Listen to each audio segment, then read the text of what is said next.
मैं वहीं से शुरू करूंगा जहाँ से छोड़ा था। हम डेटाबेसेस कर रहे थे और डेटाबेसेस के बिल्कुल एंड सेंटर में थे। मतलब वो लंबा टॉपिक है तो 2 दिनों में होता है। तो एक दिन हमने कर लिया था, एक दिन अब करेंगे।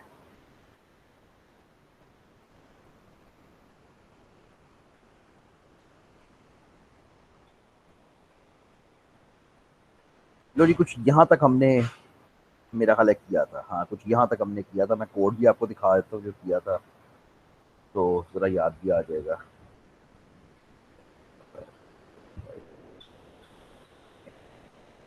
अब आई डोंट नो क्या था, आई थिंक ड्राइवर की थी।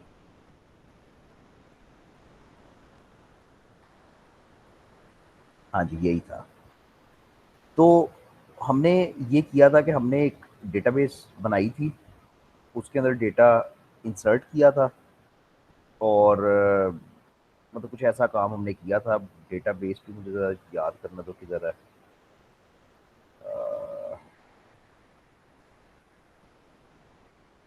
वेरी गुड, डेटाबेस नहीं यार, उस उधर ही रखी होएगी फिर। हाँ, इधर ही पड़ी है, ये टेस्ट डीबी पड़ी है। ठीक है। तो हमने ये किया था कि हमने एक डेटाबेस बनाई थी, उसके कुछ स्टेप्स थे, डीएसएन बनाया था।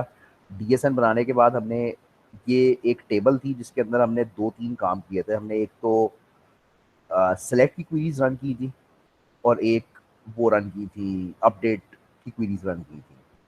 तो रिवीजन तो इसकी करनी थोड़ी नामुमकिन सी बात है क्योंकि वो बहुत ज़्यादा है। तो लेकिन कुछ बेसिक बातें जो थी कि वो क्या थी कि हम डीएसएन बनाते थे, हम कनेक्शन करते थे, सॉरी ड्राइवर लोड करते थे। इसमें मैंने आपको कहा था कि आपको बहुत प्रॉब्लम्स आएंगी। 64 बिट, 32 बिट, इस तरह के मसले आपको आएंगे। अच्छा, ड्राइवर लोड करने के बाद आप अपनी डेटाबेस कनेक्ट करते थे कोड से। उसके बाद स्टेटमेंट का ऑब्जेक्ट बनाते थे, और ये स्टेटमेंट का ऑब्जेक्ट आज हमारी क्लास है। इस स्टेटमेंट के ऑब्जेक्ट से क्वेरीज रन होती थी। ठीक है। यानी ये स्टेटमेंट का ऑब्जेक्ट था जो हमारी क्वेरीज रन करता था। क्वेरीज को हमने दो कैटेगरीज में तोड़ लिया था। हमने कहा था कि एक तो वो क्वेरीज हैं जो सिंपल सेलेक्ट की हैं, और एक वो हैं जो डीएमएल की क्वेरीज हैं। तो अगेन क्विक रिवीजन के तौर पे जो सेलेक्ट की क्वेरीज थी, इनको हम रन करते थे एग्जीक्यूट क्वेरी के मेथड से। स्टेटमेंट का एग्जीक्यूट क्वेरी का मेथड था, इससे हम इसको रन करते थे। ये हमें रिटर्न करती थी रिजल्ट सेट का ऑब्जेक्ट। और रिजल्ट सेट, मैंने आपको बार बार पिछली बार कहा था कि इसको आप एक टेबल की तरह समझोगे, कि आपके पास रैम के अंदर एक टेबल की तरह का डेटा स्ट्रक्चर आ गया, जिसके अंदर एक इनविजिबल पॉइंटर होता है। फिर उस स्ट्रक्चर के अंदर खेल के, उसको आगे करके पीछे करके, उसकी मदद से आप डेटा उठाते थे और यूज करते थे। इसमें अपडेट स्ट्रिंग वगैरह का मेथड फिर आप कॉल करते थे। दूसरी साइड थी क्वेरीज की, वो डीएमएल क्वेरीज थी, जिसमें इंसर्ट, अपडेट और डिलीट आती थी। ये 3 क्वेरीज थी। इनको रन करने के लिए तुम्हें एग्जीक्यूट अपडेट का मेथड यूज करना पड़ता था, और ये रिटर्न करता था एक सिंपल इंटीजर। ठीक है, ये आसान होती थी। ये आसान थी कि बस आप इसको रन करते थे, ये आपको एक इंटीजर रिटर्न करता था और जाके डेटाबेस में वो चेंजेस कर देता था। ठीक है। तो जाते जाते जो हमने कोड लिखा था वो ये था कि हम यूजर से पूछते थे, इनपुट लेते थे ए बी सी के अंदर, उससे पूछते थे कि हमें बताओ कि तुम्हारी आईडी, पासवर्ड और वो सारा कुछ क्या है। उसके बाद एक स्टेटमेंट का ऑब्जेक्ट बन गया, और उसके बाद एग्जीक्यूट अपडेट के जरिए से हम वो डीएमएल क्वेरी रन करते थे, और ये आपको रिटर्न करती थी एक सिंपल इंटीजर। लो भाई, यहां तक कोई प्रॉब्लम? वरना यहां से अब मैं आगे चलूंगा।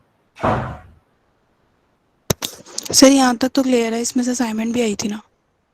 इस पे असाइनमेंट भी आई थी। ठीक है। तो इसमें प्रॉब्लम कोई नहीं है। इशू सिर्फ ये है इस अप्रोच में, ये जो ऊपर लिखा हुआ है, ये इशू है। Only issue with using this approach is the concatenation which needs to be done for, का कोई इलाज नहीं है। आपने जब इंसर्ट की क्वेरी लिखी तो इंसर्ट की क्वेरी लिखते हुए भी उस वक्त भी आपने मुझे कहा था कि ये क्या कर रहे हैं, ये क्या है, ये जो ये किया हुआ है इधर। तो उस वक्त मैंने आपको यही कहा था कि इसमें कुछ ज़्यादा फंसने की ज़रूरत नहीं है, लेकिन मुसीबत ये है कि एसक्यूएल की क्वेरीज जब आप लिखते हो तो उसमें जो पैरामीटर्स होते हैं उनको सिंगल कोटेशंस में आपको बंद करना होता है, ठीक है। तो तो उन पैरामीटर्स को सिंगल कोटेशन में बंद करने के लिए मुझे ये बहुत सारी कॉन्कैटिनेशन बड़ी टेक्निकल तरीके से करनी पड़ती है, ठीक है। अस्सलाम वालेकुम अब सर। ये मैंने आपको कहा था कि वर्थ वर्थ नहीं है इसके ऊपर वाले साहब, कि इसके ऊपर वर्थ नहीं है ज़्यादा बात करना, क्योंकि इसका आपको सोल्यूशन मिल जाएगा, ठीक है। तो इसका एक सोल्यूशन, ये जो कॉम्प्लेक्स किस्म की कॉन्कैटिनेशन है, is called prepared statement. Statement हमने बात की थी, तीन किस्म के स्टेटमेंट के ऑब्जेक्ट्स हैं जावा के अंदर। भाई स्टेटमेंट होता क्या है? स्टेटमेंट जावा का वो ऑब्जेक्ट है जिसके जरिए से क्वेरी रन होती है। अब वो तीन किस्म के ऑब्जेक्ट्स हैं। एक तो सादा स्टेटमेंट है जो हमने उस दिन की थी, जिस पे और कोई काम करने की जरूरत है नहीं, बस वो यही है जो हमने सारा कुछ किया था। दूसरी है प्रिपेयर्ड स्टेटमेंट, और तीसरी आपके कोर्स में नहीं है। Prepared statement is a pre-compiled SQL statement sent to the DB engine. अब इसमें मैं इसको ज़रा डिफाइन करना थोड़ा मुश्किल है, लेकिन मैं तुम्हें समझा देता हूँ कि हो क्या रहा है। नॉर्मली ये होता है कि तुम्हारा कोड जो है वो डीबी को क्वेरीज भेज रहा होता है। क्वेरी तो एक्चुअली एंड पे डेटाबेस में रन करनी होती है, ठीक है। तो अगर तुम एक लूप के अंदर इमेजिन करो कि एक लूप के अंदर तुम क्वेरीज भेज रहे हो, तो हर दफा होता यह है कि वो query as a string pass होती है डीबी को, ठीक है। क्वेरी ये क्वेरी इसको एक दफा पास करता है, वो क्वेरी डीबी में जाके कंपाइल होती है, डीबी उसको डीबी का इंजन उसको कंपाइल करता है, ट्रांसलेट करता है, फिर एग्जीक्यूट करता है और फिर रिटर्न करता है रिजल्ट्स। अब होता यह है कि ज्यादातर क्वेरी सेम होती है, पैरामीटर्स चेंज हो जाते हैं। कि पहली दफा तुमने सेलेक्ट किया तो तुमने ID 1 सेलेक्ट की, दूसरी दफा ID 2 सेलेक्ट की, तीसरी दफा ID 3 सेलेक्ट की। तो होता ज्यादातर ये है कि क्वेरी सेम रहती है, लेकिन ये जो पैरामीटर्स हैं ये हर दफा बदलते रहते हैं। तो प्रिपेयर्ड स्टेटमेंट की जो एफिशिएंसी है, जो पावर है, वो ये है कि ये प्री कंपाइल्ड होती है। जावा इसको प्री कंपाइल कर, सॉरी जावा नहीं, जावा जब फर्स्ट टाइम ये क्वेरी भेजता है डीबी को, तो डीबी इसको कंपाइल करके अपने पास रख लेती है, इस उम्मीद में कि ये क्वेरी दोबारा इस्तेमाल होनी है, मुझे बार बार कंपाइल ना करना पड़े। अब हर दफा जावा ये करता है कि पैरामीटर्स चेंज करता जाता है, और वो क्वेरी ऑलरेडी डीबी के पास पड़ी होती है, तो वो उसको बार बार एग्जीक्यूट करता जाता है। ये काफ़ी टेक्निकल बात है, लेकिन this leads to prepared statements being more efficient than normal statement का ऑब्जेक्ट, ठीक है। अच्छा, करते किस तरह है? करना काफ़ी आसान है। हम यही काम करेंगे, ठीक है, कि हमारे पास तीन पैरामीटर्स मौजूद है, हम उनको इंसर्ट करना चाहते हैं, ज़रा फ़र्क देखना कि क्या आएगा। तो मैं प्रिपेयर्ड स्टेटमेंट का ऑब्जेक्ट बनाऊंगा, पीएस नाम रख दिया उसका मैंने, कॉन डॉट प्रिपेयर स्टेटमेंट, ठीक है। अच्छा, एक फ़र्क इसमें आता है, वो ये है कि अब ये आपको आहिस्ते आहिस्ते वो होएगा कि इसमें क्वेरी आपको देनी पड़ती है जैसे ही आप ऑब्जेक्ट बनाते हो। तो मैं कहूँगा कि string S is equal to, अब मेरी क्वेरी बनेगी। अच्छा, इंसर्ट की क्वेरी क्या होती है? इंसर्ट की क्वेरी ये होती है कि इंसर्ट इनटू टेबल का नाम, वैल्यूज, और आगे तीन पैरामीटर्स आ जाते हैं। पैरामीटर्स की जगह पे मैंने क्वेश्चन मार्क लिख दिया, खत्म, ये क्वेरी खत्म हो गई। इसमें और जो अभी थोड़ी देर पहले लिखी हुई थी, ये वाली जमीन आसमान का फर्क है। इसको लिखने में आपको 2-3 मिनट चाहिए, आपको कॉन्कैटिनेशन करनी है, शायद फिर भी गलती हो, फिर ठीक करनी है। इधर वेरी सिंपल, कि जहां जहां तुमने पैरामीटर्स लिखने हैं वहां वहां तुम क्वेश्चन मार्क डाल देते हो, खत्म। अच्छा, प्रिपेयर स्टेटमेंट को तुमने ये वाला स्ट्रिंग पास कर दिया, ये क्वेरी पास कर दी, अब ये क्वेरी तैयार है। लेकिन अभी ये क्वेरी अब वो नहीं हो सकती, एग्जीक्यूट नहीं हो सकती, क्योंकि अगर आप इसको एग्जीक्यूट कर दोगे तो क्वेश्चन मार्क की क्या वैल्यू है? क्वेश्चन मार्क को आपको रिप्लेस करना होता है, यानी एक्चुअल क्वेरी बनाने के लिए। वो ऐसे करते हैं कि हम कहेंगे ps dot set string 1a। 1 का मतलब यहाँ पे ये है कि पहला क्वेश्चन मार्क, 1 इंडेक्स है क्वेश्चन मार्क का, तो पहले क्वेश्चन मार्क की जगह पे हमने a रख दिया, दूसरे क्वेश्चन मार्क की जगह पे हमने b रख दिया, और तीसरे क्वेश्चन मार्क की जगह पे हमने c रख दिया। ये हमने पैरामीटर्स रिप्लेस कर दिए। अब आप खुशी से उसको एग्जीक्यूट करो और आगे बातें वही हैं कि वो आपको रिटर्न करेगा एक x। उस x को आप प्रिंट भी करवा सकते हो, आपकी मर्जी है, जो मर्जी करवाओ। तो system dot out dot print ln x, मैं सिर्फ खाली इसी तरह से प्रिंट करवा रहा हूँ। तो एक हम जिसको जरा चलाने दो।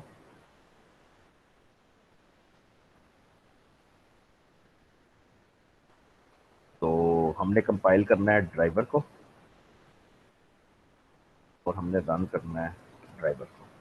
ये हमसे 3 चीज़ें पूछेगा, डेटाबेस कहाँ है, डेटाबेस ये है, ठीक है। तो ये मेरी डेटाबेस में इस वक्त पड़ा हुआ है।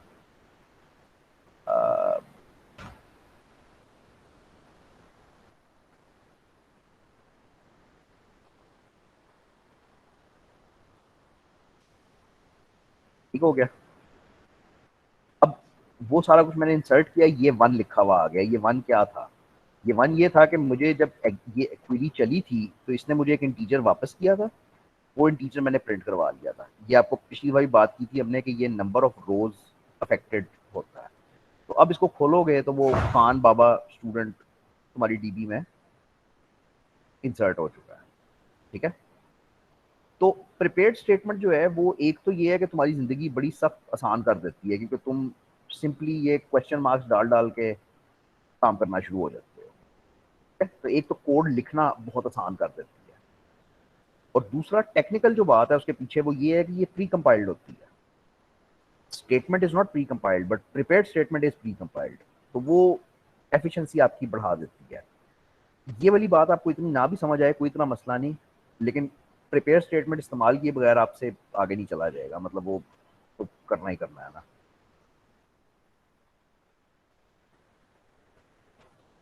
ठीक है भाई, तो ये हमने काम कुछ पिछली दफा किए थे, प्रिपेयर स्टेटमेंट हमने नहीं की थी, वो मैंने कहा ये सॉरी ये है। तो there are 3 types of objects in Java, statement objects. Statement simple तरीन, हाथ से हर चीज करनी है। प्रिपेयर्ड स्टेटमेंट में 2 बातें याद रखनी है, पहली ये कि वो प्री कंपाइल्ड होती है, और दूसरी ये कि उसमें क्वेश्चन मार्क्स लगा देते हो, तो कॉन्कैटिनेशन और उस सारी चीज से जान छूट जाती है। तीसरी स्टेटमेंट कॉलेबल है, ये तुम्हारे कोर्स में नहीं है, ये सिर्फ इसका एक काम है, ये एसपीज कॉल करती है, स्टोर प्रोसीजर्स। स्टोर प्रोसीजर्स का भी तुमने तो नहीं किया हुआ, लेकिन बहरहाल डेटाबेस के अंदर कोड होता है जिसको स्टोर प्रोसीजर्स कहते हो। उस कोड को कॉल करने के लिए कॉलेबल स्टेटमेंट इस्तेमाल होती है। अच्छा, फिर प्रिपेयर्ड स्टेटमेंट का एग्जांपल होएगा जो भी हमने किया है, और अब हम बात करेंगे रिजल्ट सेट की। लो भाई, यहां तक अगेन कोई मसले मसाइल नहीं? Very good. थोड़ा फोकस करो कि अभी तक हम कर क्या रहे हैं। So far we have run queries and manipulated data in the database. Please remember कि database lives on disk. Database जो है वो डिस्क पे पड़ी होती है, हेंस स्लो। तुम्हारा जावा का कोड जो सीपीयू के ऊपर एग्जीक्यूट कर रहा है वो तो बहुत तेज एग्जीक्यूट करता है, लेकिन डीबी जो डिस्क पे पड़ी होती है वो तो स्लो है, वो तो डिस्क को तो नहीं तुम तेज कर सकते। तो ये एक बॉटलनेक है कोड की एफिशिएंसी के अंदर, ठीक है। तो in order to increase code efficiency overall, we need somehow to have db in memory। ये इसके पीछे बेसिकली मोटिवेशन है। कंप्यूटर साइंस में कुछ भी चीज तेज करनी हो है ना, कोई भी कोड स्लो चल रहा है, कोई भी एप्लीकेशन स्लो चल रही है, तो उसको डिस्क में से निकाल के मेमोरी में डालते हैं, क्योंकि वो 1 मिलियन टाइम्स फास्टर है मेमोरी। तो हमारी अप्रोच ये होगी कि हम कुछ ऐसा करना चाह रहे हैं कि हमें बार बार जाके डिस्क के ऊपर ना लिखना पड़े, हम डायरेक्टली मेमोरी के ऊपर किसी तरीके से लिख के काम कर सकें। ठीक है। अच्छा, अब ये कैसे होएगा? ये ऐसे होएगा कि बाय डिफॉल्ट जो रिजल्ट सेट का ऑब्जेक्ट है is a read only and forward only data structure. तुम्हें ये पता है कि जब तुम रिजल्ट सेट पढ़ के लाते हो अपने पास, तो ये तुम्हारे पास दिमाग में एक तस्वीर बननी चाहिए कि ये रिजल्ट सेट उठ के आ गया। अब रिजल्ट सेट एक्चुअली होता क्या है यार? वो तो मतलब एक डेटा स्ट्रक्चर है ना जो रैम के अंदर पड़ा हुआ है, एक ऑब्जेक्ट है जो रैम के अंदर पड़ा हुआ है। तो तुम्हारे पास दिमाग में ये तस्वीर बनती है कि भाई ये मेरा डेटा स्ट्रक्चर आ गया है टेबल का और ये रैम में कहीं पे पड़ा हुआ है। फिर हमने बात की थी इसमें एक वो होता है, एक पॉइंटर होता है जो रो का पॉइंटर होता है, जो बताता है किस रो पे हो। इसको हम rs डॉट नेक्स्ट करते थे पिछली क्लास में, तो अगली रो पे चले जाते थे। ठीक है, फिर वहां से जाकर डेटा उठा लेते थे या जो भी करते थे। लेकिन वट एवर द केस, हमने रिजल्ट सेट को as a read only object इस्तेमाल किया था, हम इस पर लिख नहीं सकते थे। और दूसरी बात ये है कि फॉरवर्ड ओनली है। फॉरवर्ड ओनली का मतलब ये है कि अगर तुम पॉइंटर को आगे ले गए हो तो पीछे नहीं ले जा सकते। हमने rs डॉट नेक्स्ट तो पढ़ा था, लेकिन rs डॉट प्रीवियस नहीं पढ़ा था। ठीक है, तो we will make the result set read write and scroll insensitive. हम अपने रिजल्ट सेट को कहेंगे कि तुम सिर्फ रीड नहीं होगे, तुम रीड राइट होगे और तुम स्क्रॉल इनसेंसिटिव होगे, विच मीन्स कि तुम्हारे पॉइंटर को हम जिधर मर्जी दिल करे उठा के ले जाए। अब अप्रोच क्या होगी कि हम now we will be writing to result set in RAM. ये रिजल्ट सेट रैम में होता है, इसके ऊपर हम लिखा करेंगे। ठीक है, तो जाहिर बात है speed increases 1 million times. Eventually किसी स्टेज पे रिजल्ट सेट को वो डेटा उठा के एक्चुअली टेबल्स में तो डालना है, एक्चुअली डेटाबेस में तो रखना है। तो वो काम वो बिहाइंड द सीन्स करता है, विच मीन्स कि तुम्हारी एफिशिएंसी डिस्टर्ब नहीं होती।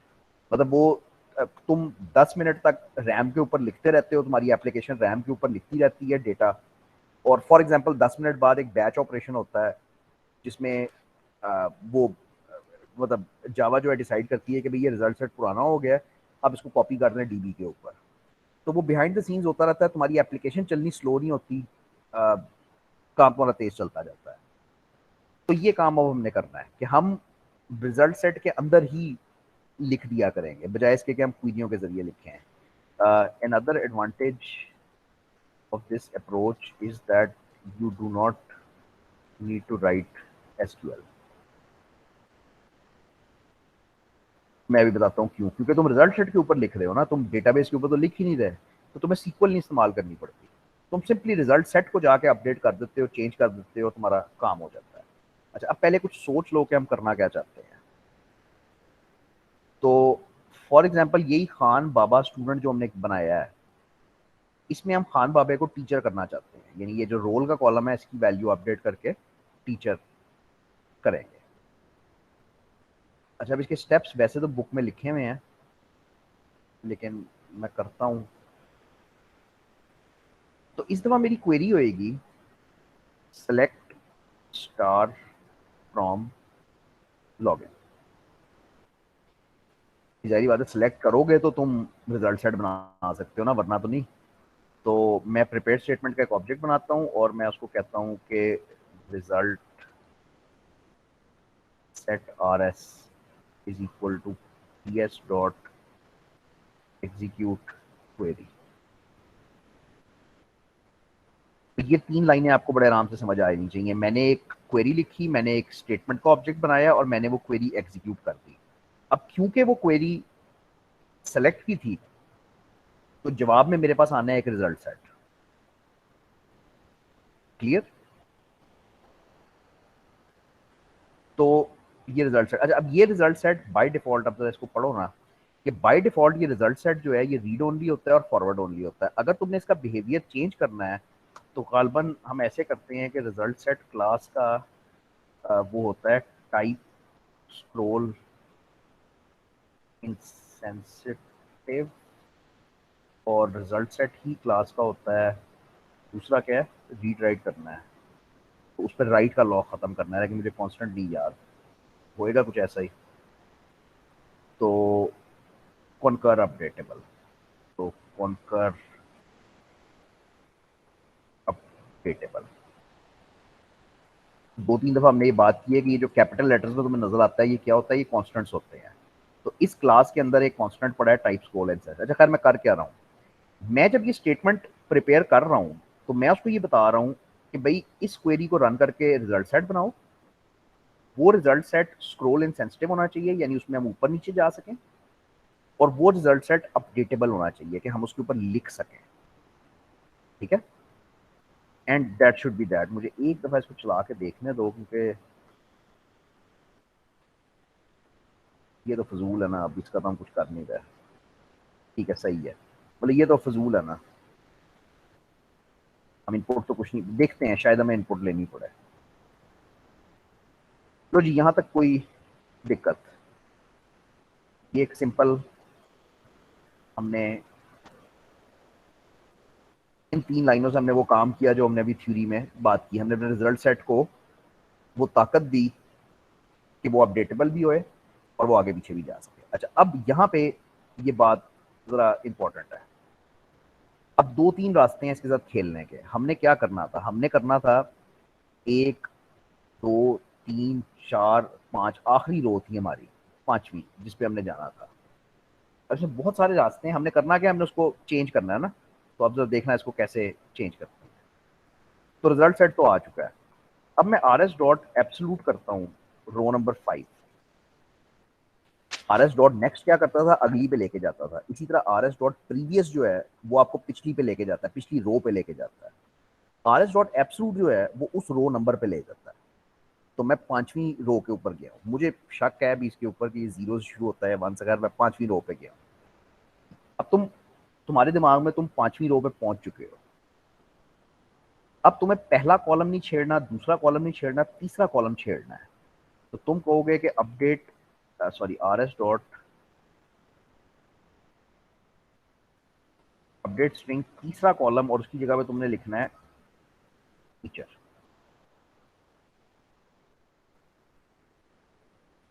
ठीक है, और आखिरी मेथड होएगा आर एस डॉट अपडेट रो। ये कमिट का मेथड है। अगेन यार मुझे एक दफा इसको चलाने दो, मुझे इस पर शक है एक दो, वो स्पेशली इंडेक्स पे बहुत ज्यादा शक है। तो आप इसको इंटेलिजेंटली भी कर सकते हो, मैं बताता हूँ इंटेलिजेंटली भी कैसे करोगे। इसकी आउटपुट तो कोई नहीं होएगी प्रोग्राम की, बस ये चल के वापस आ जाएगा, पता ये चलेगा कि डीबी में कुछ हुआ है या नहीं। ठीक है, तो वो खान बाबा जो है अब टीचर बन गया है। अच्छा अभी बहुत सारी बातें हैं इसके अंदर, ये तो मैंने ज़रा तेज किया। अच्छा पहली बात ये है कि ये are S dot absolute clear हुआ कि हम डायरेक्टली उस रो पे गए। उसके बाद हमने ये कहा कि उस रो पे तीसरे कॉलम को अपडेट करके टीचर कर दो। ये तुमने डेटाबेस के अंदर डायरेक्टली चेंज किया है यार, ये डायरेक्टली चेंज कर रहे हो। लेकिन मजे की बात यह है कि सीक्वल कोई नहीं है, तुमने कहीं पे अपडेट की क्वेरी नहीं लिखी, इंसर्ट की क्वेरी नहीं लिखी, नथिंग। क्योंकि गेम ये है कि तुम डेटाबेस के ऊपर तो लिख ही नहीं रहे, तुम तो मेमोरी में एक रिजल्ट सेट का ऑब्जेक्ट पड़ा उसके ऊपर लिख रहे हो। एंड पे उस ऑब्जेक्ट ने जाके डेटाबेस में कॉपी होना है खुद ब खुद। अच्छा वो खुद वैसे तो खुद ब खुद होता है बिहाइंड द सीन्स, लेकिन क्योंकि हम जल्दी में हैं, छोटे छोटे प्रोग्राम्स हैं हमारे, तो हम ये मेथड लिखते हैं कमिट करने के लिए। कमिट समझते हो, डेटाबेस के ऊपर परमानेंटली लिखने को कमिट कहते हैं ना। ट्रांजैक्शन कमिट करती थी ना डेटाबेस की, तो इसकी मदद से हमने ये काम किया है। ठीक है, मुश्किल है नहीं, काफी आसान है।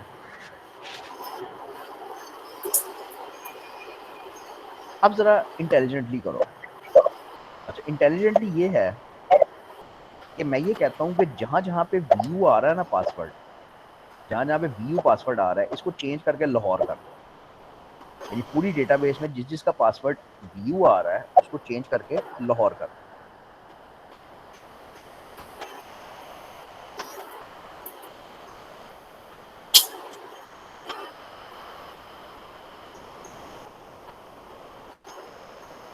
बिल्कुल बुनियादी प्रोग्रामिंग है, कोई रॉकेट साइंस नहीं। वाइल rs डॉट नेक्स्ट, अब तुम्हें पूरी डेटाबेस में से गुजरना है, तो जाहिर बात है तुम्हें एक लूप बनाना है जो पूरी डेटाबेस में से गुजरेगा। अब तुमने चेक क्या करना है, तुमने चेक करना है कि if rs dot get string one, यानी वन दूसरा कॉलम, अगर दूसरा कॉलम बराबर है, इक्वल्स है यू के, हमने यही करना है ना कि अगर हम एक और ब्रैकेट लगा लो जस्ट टू बी सेफ, तो अगर rs dot get string two यानी दूसरा कॉलम अगर बराबर है व्यू के, तो हमें करना है rs dot update string two और उसको कर देना है लाहौर। ये हम इंटेलिजेंटली पूरी डेटाबेस में से गुजरे, डेटाबेस में तो टच ही नहीं कर रहे, अब हम रिजल्ट सेट को टच कर रहे हैं, तो बहरहाल उस रिजल्ट सेट के टेबल में से गुजरे और उसको हमने देखा कि जहां जहां पे व्यू है वहां वहां पे उसने उसकी जगह पे लाहौर लिख दिया। और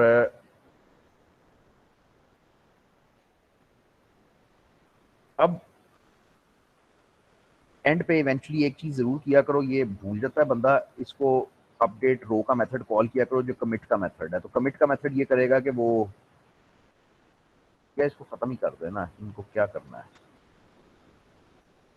फिलहाल तो इनको कुछ नहीं करना, वैसे ही खुलते हैं बस। तो ये मेरी, मैंने इसको जब रन किया है तो एक्सेप्शन आ गई है इनवैलिड कर्सर स्टेट, मुझे नहीं पता क्यों, तो मैं किसी गलत जगह पे पहुंच गया। इनवैलिड कर्सर स्टेट का एरर ये होता है कि आपकी वो ये है ना रिजल्ट सेट, इसके अंदर ये जो इमेजिनरी पॉइंटर चल रहा होता है इसको कर्सर कहते हैं। ये कहीं पे मैंने इनवैलिड कर दिया, विच मीन्स मैंने इसको एंड से कहीं निकाल दिया, ये कुछ ऐसा कर दिया। तो जरा मुझे चेक करने दो कि मैंने किधर ये काम किया। आई एम श्योर इधर ही है।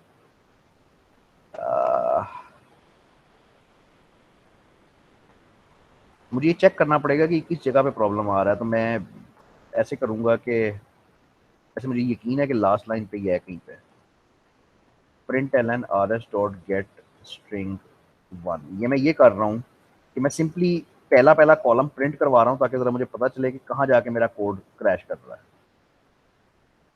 ठीक है, तो टेस्ट माजिद उबैद, हाँ वही ना, लास्ट तक मैं पहुंच गया हूँ। मुझे ये होता है यार, ये जावा में बहुत प्रॉब्लम होता है, तो किसी वजह से वो लास्ट रो पढ़ रहा है जिसमें, यार चीज की समझ आई है, मैंने मैंने पहली रो पढ़ी, मैंने दूसरी रो पढ़ी, मैंने तीसरी पढ़ी, मैंने चौथी पढ़ी, मैंने पांचवी पढ़ी, उसके बाद मेरी एक्सेप्शन आई है, विच मीन्स कि यहाँ पे कहीं पे मुझे उसको कंट्रोल करना है। वो कैसे करूँ?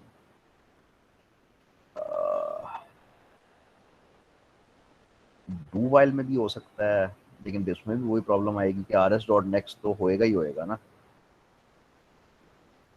इंटरेस्टिंग प्रॉब्लम, मुझे नहीं सोल्यूशन पता कि मैं इसका इलाज कैसे निकालूं इसका।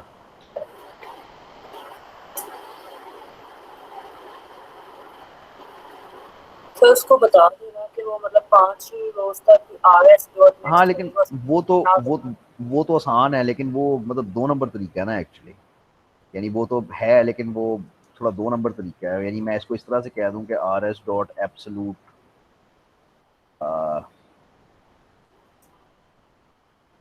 नहीं बल्कि आर एस डॉट एब्सोलूट से भी नहीं कह सकूंगा, मुझे रो नंबर चाहिए होएगा। तो मैं आर एस डॉट एब्सोलूट से तो मैं उसको उस जगह पे भेज दूंगा ना। अब हो ये रहा है सिर्फ कि वो लास्ट रो पे पहुंच जाता है, लास्ट रो पे पहुंच गया, लूप चल गया। अब जब लूप वापस जाता है तो वो उसको वहां से भी एंड करने की, उसको आगे ले जाने की नेक्स्ट कोशिश करता है। तो इसको एंड ऑफ फाइल का टाइप का कुछ चाहिए हमें, कोई कोई मेथड चाहिए जो मुझे याद नहीं है इस वक्त, देखते हैं अगर मिलता है तो।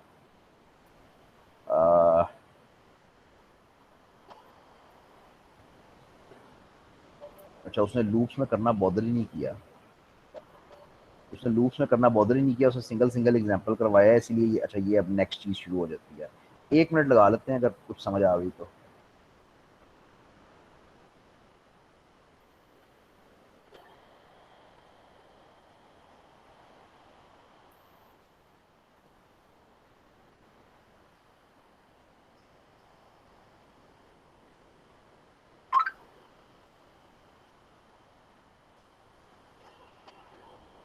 देखा ना, एग्जैक्टली वही प्रॉब्लम है कि उसने आर एस वो एक लगाया हुआ है आर एस डॉट नेक्स्ट और ये है, और वो उसको मतलब एग्जैक्टली यही है, इनवैलिड कर्सर स्टेट आ रही है।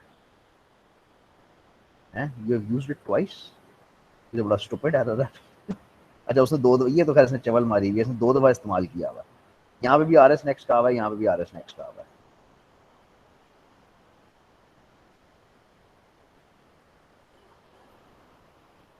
ये तो खैर बहुत ही मठा वो है।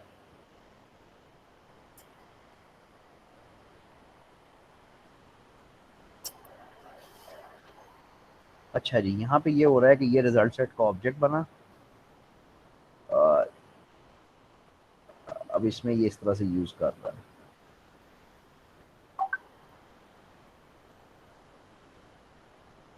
यार इंटरेस्टिंग, कोई सीधा सीधा साफ साफ सोल्यूशन नहीं है।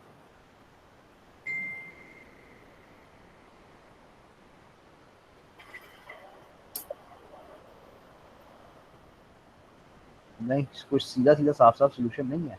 तो फिर इसको आपको थोड़ी सी दो नंबरी, इस वक्त कौन आ रहा है, थोड़ी सी दो नंबरी करनी पड़ेगी, आपको काउंटर लगाना पड़ेगा। तो आप कहोगे कि int count is equal to 1, और यहाँ पे लगाओगे कि and count is less than 6, कुछ इस तरह से रोकने के लिए। Count is equal to count. अब जरा एक बार चला के देख लें, ठीक है काउंट 1 हुआ चल गया, 2 हुआ चल गया, 3 हुआ चल गया, 4 मेरा ख्याल है ठीक है। ये 6 होएगा या 5 होएगा, बट रादर देन दिमाग ज़ाया करें, चला के देख लेते हैं। अभी भी है, while count is and count is less than 6, 5 करके देखिए।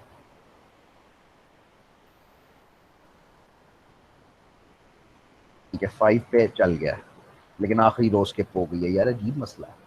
अच्छा खैर हम यहाँ पे आते हैं, अब ये चल गया होएगा, तो उसने लाहौर भी नहीं किया उसको। काफ़ी सारे मसले हैं। तो पहले तो इस मसले से एक मिनट जान छुड़ाए ना, ज़रा इसको साइड पे करें काउंट वाले मसले को, ठीक है। अब ज़रा ये देखें कि हुआ क्या है, हमारा काम क्यों नहीं हुआ।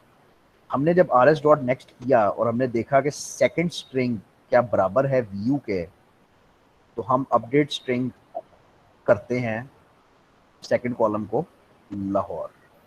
ये क्यों नहीं हुआ?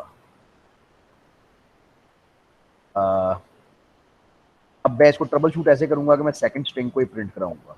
लेट्स सी ये क्या आता है। तो वो पासवर्ड पढ़ तो रहा है, चेंज नहीं कर रहा।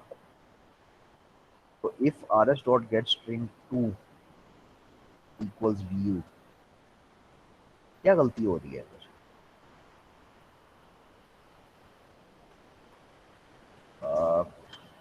इसको अब ट्रबल शूट भी बंदा कैसे करे?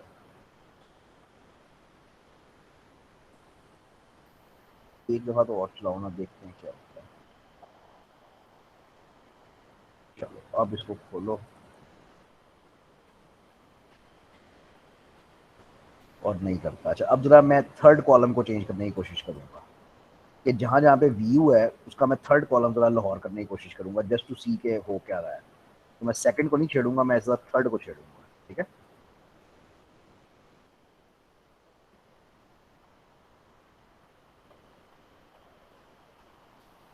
अभी इस दफा हमने थर्ड को छेड़ा, थर्ड भी नहीं छेड़ा। तो अब मुझे बिल्कुल नहीं पता, हमने ये काम अभी पहले किया नहीं है, हमने ये भी थोड़ी देर पहले किया है। हमने वो मुझे सिंगल सेल को चेंज किया। सिंगल सेल हमने चेंज किया है, तो वो चेंज हुआ है, इसका मतलब हम कर तो ठीक रहे हैं। तो इसीलिए थोड़ा स्ट्रेंज है। जब मैं कॉलम का नाम इस्तेमाल करूंगा, मैं पासवर्ड इस्तेमाल करने की कोशिश करूंगा। यानी मैं इसको कहूंगा कि भाई are S dot update string password नाम का कॉलम चेंज करके कर दो लाहौर। तो बस ये मेरी आखिरी ट्राई होएगी, वरना मैं इसी को फंसा लूंगा। बात तुम खुद करोगे। Still not, very very strange.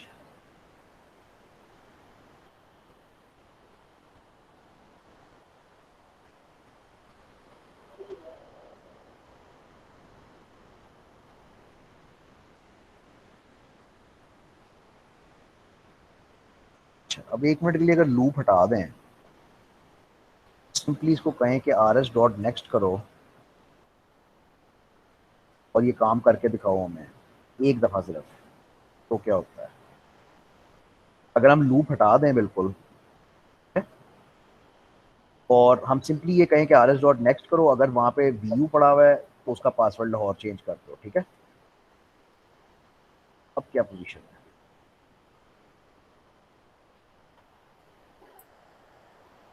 अब हो जाता है। इसका मतलब है कि प्रॉब्लम लूप ही है। तो बुक वाले ने भी लूप नहीं चलाया। नहीं तो लूप के बगैर तो काम होना नहीं ना, वो तो एक सिंगल उसमें तो काम नहीं होना। आ,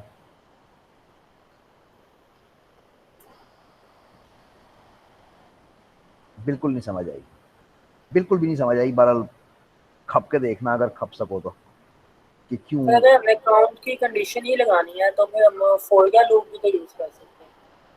क्या नहीं यूज कर सकते। अगर काउंट की कंडीशन लगानी है तो फॉर का लूप नहीं यूज कर सकते। हाँ लेकिन RS असल चीज़ तो rs.next है ना, ये काउंट तो हमें ज़बरदस्ती लगानी पड़ी है उसका, वो उसकी एक्सेप्शन रोकने के लिए, वो जो लास्ट लाइन पे एक्सेप्शन देता था उसको रोकने के लिए हमें ज़बरदस्ती ये लगाना पड़ा है। असल गेम तो ये है कि हम हर दफ़ा नेक्स्ट रो पे जाना चाहते हैं और उस रो को जाके अपडेट करना चाहते हैं। असल गेम तो ये है, जो एक रो के ऊपर वो कर रहा है लेकिन सारियों के ऊपर अनफॉर्चुनेटली नहीं कर रहा। खैर मैं छोड़ने लगा इस बात को, है भी नहीं तुम्हारी बुक में, लेकिन होना चाहिए, रियली कोई वजह नहीं है ना होने। अच्छा अब एक बड़ी पावरफुल चीज़ है, वो ये है कि तुमने रिजल्ट सेट को मेमोरी में पढ़ लिया, तुम्हें उसमें किसी भी कॉलम पे जाके चेंज करना आ गया, तुम किसी भी जगह पे जाके चेंज कर सकते हो विदाउट राइटिंग सीक्वल, कोई सीक्वल नहीं लिखी, ठीक है। इस रिजल्ट सेट के एंड पे एक इनविजिबल रो होती है जिसको इंसर्ट रो कहते हो, ये जिस तरह से बनी हुई है, ठीक है। अब अगला काम हमारा ये है कि हम इसमें डेटा इंसर्ट करेंगे, ठीक है। बड़ा इजी है, वो इस तरह से है। अब तुम्हें इसकी जरूरत पड़ेगी, तुम यूजर से डेटा लोगे और तुम अब इसको इंसर्ट करोगे, तो नॉर्मली तुम इंसर्ट की क्वेरी लिख के करोगे ना, लेकिन अब ये देखो मैं किस तरह करूंगा। मैं कहूंगा मूव टू इंसर्ट रो का मेथड कॉल करूंगा और ये ऑटोमेटिकली उस इनविजिबल इंसर्ट रो पे मूव हो जाएगा जहां पे हमने डेटा रखना है। यहाँ पे हम जाके सिंपली वही अपडेट स्ट्रिंग्स कर देंगे कि पहले कॉलम में ए रख दो, दूसरे कॉलम में बी रख दो, तीसरे कॉलम में सी रख दो और rs डॉट अपडेट रो नहीं होएगा, इस दफा इंसर्ट रो का मेथड कॉल होगा। ये भूल जाता है हर कोई, ये कमिट है। डेटाबेस पे तो तुम लिख ही नहीं रहे, तुम लिख रहे हो मेमोरी पे, तो एंड पे कमिट करना, अगर अगर तुम जावा के ऊपर छोड़ोगे तो फिर जावा की मर्जी है वो कब करेगी। तो हमारी एप्लीकेशंस में, इतनी छोटी छोटी एप्लीकेशंस में वो जावा के ऊपर नहीं छोड़ा जा सकता, वो आपको उसी वक्त रिजल्ट्स चाहिए होते हैं। तो अब हम इंसर्ट करने की कोशिश करेंगे इसमें विदाउट राइटिंग एनी जावा क्वेरी। तो इंसर्ट हेयर टीचर, ठीक है, ये अब अगेन पता वहीं से चलेगा। तो ये आखिरी रिकॉर्ड इंसर्ट हेयर टीचर मेरा इंसर्ट हो गया है। ये कभी सोच के देखना कि कितनी पावरफुल चीज़ है ये सारा कुछ। पावरफुल इसलिए है कि तुमने एक भी सीक्वल की क्वेरी नहीं लिखी, तुम्हें इंसर्ट की क्वेरी नहीं भी आती तो तुम इंसर्ट कर रहे हो, तुम्हें अपडेट की क्वेरी नहीं भी आती तब भी तुम अपडेट कर रहे हो। And same with delete. सिर्फ याद ये रखना कि इसमें ये मेथड फर्क है, क्योंकि इसको मुझे कॉपी करना दो। तो इंसर्ट करने के लिए मेथड फर्क है। अच्छा वो भी नहीं मैंने कॉपी किया था, दैट इज नॉट गुड। तो इंसर्ट, अपडेट और आखिरी डिलीट है। डिलीट को कुछ पढ़ाना नहीं होता, बस डिलीट तो डिलीट है, उसको आप कहोगे डिलीट हो जाए वो डिलीट हो जाएगा। यार ये है, ये आंसर था हमारे प्रॉब्लम का। लास्ट का मेथड यूज करना था, लास्ट या फर्स्ट का मेथड यूज करना था, गेट रो यूज करनी थी, कुछ इस तरह का काम करना था। ये मेथड्स काम हमारे आने थे उस वक्त जब हम लूप में फंसे हुए थे। तो हम जो इस वक्त करने लगे हैं वो डिलीट रो है, कि करना क्या है, किसी भी रिजल्ट सेट में जाके कहीं पे भी जाके तुम सिंपली कहते हो rs डॉट डिलीट रो। अगेन तुमने क्वेरी नहीं लिखी, क्वेरी होती है डिलीट फ्रॉम लॉगिन वेयर फलाना इज इक्वल टू फलाना। तुमने सिंपली कहा है कि रिजल्ट सेट में से वो रो डिलीट कर दो और ये ऑटोमेटिकली रो रिजल्ट सेट में से भी डिलीट कर देगा और जो डेटाबेस है नीचे यानी कमिट उसमें से भी डिलीट कर देगा। 17th लेक्चर खुद पढ़ना है, मैंने नहीं पढ़ाना, मैं तुम्हें बता देता हूँ कि पढ़ना कैसे है। क्वेश्चंस आते हैं इसमें से, एमसीक्यूज आते हैं। ये मेटा डेटा है, पहले तो बताओ मेटा डेटा क्या होता है। Sir data about data. और आसान लफ्जों में कि जो जो तुम्हारा सारा डाटा है उसको जो चीज़ डिफाइन करती है। फॉर एग्जांपल इसके अंदर अगर तुम जाओ तो तुम अगर डिज़ाइन व्यू पे जाओ ना तो ये मेटा डेटा है। ये तुम्हें बताता है कि तुम्हारा जो यूज़र नेम का कॉलम है वो शॉर्ट टेक्स्ट है, पासवर्ड का कॉलम जो है वो, तो ये डेटा अबाउट डेटा होता है, ये मेटा डेटा होता है। इसके अंदर दो मेटा डेटा के ऑब्जेक्ट्स हैं, ठीक है। एक रिजल्ट सेट का मेटा डेटा और एक डेटाबेस का मेटा डेटा, ठीक है। रिजल्ट सेट का मेटा डेटा उठाते कैसे हो, simple, very simple, rs dot gate Meta data. ये तुम्हें एक ऑब्जेक्ट रिटर्न करेगा which is of result set Meta data type.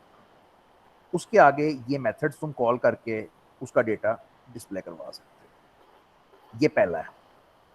दूसरा जो है वो डेटाबेस का मेटा डेटा है, पूरी डेटाबेस का। अब डेटाबेस का मेटा डेटा क्या होएगा कि भाई कौन सी डेटाबेस वर्जन है, वेंडर कौन है, सॉफ्टवेयर कौन सा चल रहा है, इस तरह की चीजें होंगी। ये तुम कौन से लेते हो, कौन तुम्हारा जो कनेक्शन का ऑब्जेक्ट है तुम उसको कहते हो गेट मेटा डेटा दो, और ये तुम्हें रिटर्न करता है एक डेटाबेस मेटा डेटा का ऑब्जेक्ट। उसके बाद इसके भी 3-4 मेथड्स हैं कि वो डेटाबेस का नाम प्रिंट करवा लो, वर्जन प्रिंट करवा लो, ड्राइवर प्रिंट करवा लो, रीड ओनली। इन दो चीज़ों में से क्वेश्चंस वो एमसीक्यूज आ जाते हैं, ठीक है। सिर्फ रीडिंग करनी है, ना समझ आए तो नेक्स्ट टाइम, लेकिन होपफुली हो जानी चाहिए। अब अगली क्लास जो है वो टोटली डिफरेंट है, वो बिल्कुल मतलब दुनिया ही बदल जाती है। वो मतलब वो डेस्कटॉप पे गेम का कॉन्सेप्ट है। और आखिरी क्लास जो होती है वो नेटवर्क्स है। तो बस डेटाबेस इतनी है। अब कुछ पूछना चाहते हो, कुछ करना चाहते हो तो ज़रूर करो।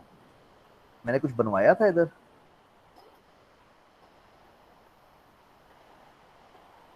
कैलकुलेटर बनाया था। नहीं डेटाबेस का कुछ नहीं बनवाया था। हाँ ये बनवाया था ना, ये है, तो इसका कोड भी फिर लिखवाया होगा। हाँ ये हमने किया था ना। तो हमने ये किया था कि हमने वैलिडेशन, हाँ सॉरी, इस पे आपको असाइनमेंट भी दी थी। तो मैंने आपको वैलिडेशन बनवाई थी, तो वैलिडेशन मैंने कर दी थी। मैंने कहा था कि यूजर नेम पासवर्ड अगर मैच करता है तो वो लॉगिन होएगा, वरना नहीं होएगा।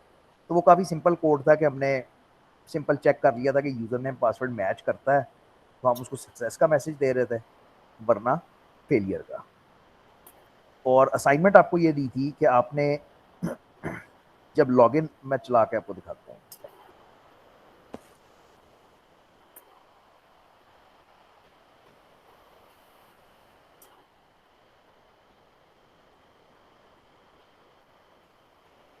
फंस गया, एरर आ गया, क्या एक्सेप्शन है, द टेबल लॉगिन इज, अच्छा ये बड़ा मसला है इसके अंदर। एक्सेस के अंदर सीक्वल सर्वर होए फिर कोई मसला नहीं, बल इसके अंदर ये पंगा है।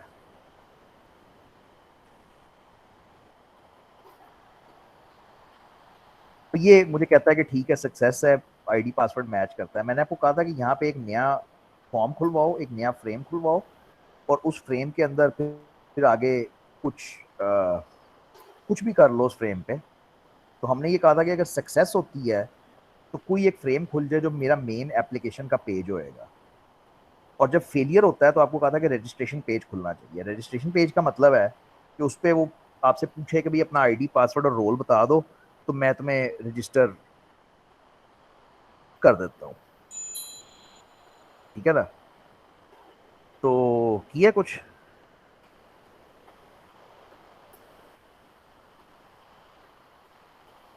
नहीं, चलो मैं कैलकुलेटर तक किया था काम, तो हाँ इस पे और नहीं किया।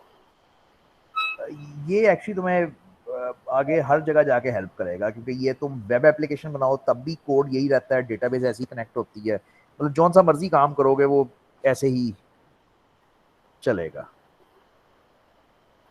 चलो खैर, अब कल अगला topic. Okay sir. Sir practical life में नेटबीन्स यूज करते हैं या कोडिंग? नेटबीन्स,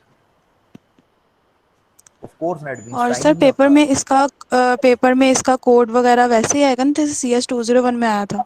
हाँ जी, वैसे ही आएगा बिल्कुल। कि आपके पास कंपाइलर ठीक। शंपाइलर कुछ नहीं होएगा और आपने कोड लिखना होएगा। जी। इसका पेपर मुश्किल है, इसका पेपर और वो आसान नहीं है। एरर्स वगैरह पूछ लेते हैं।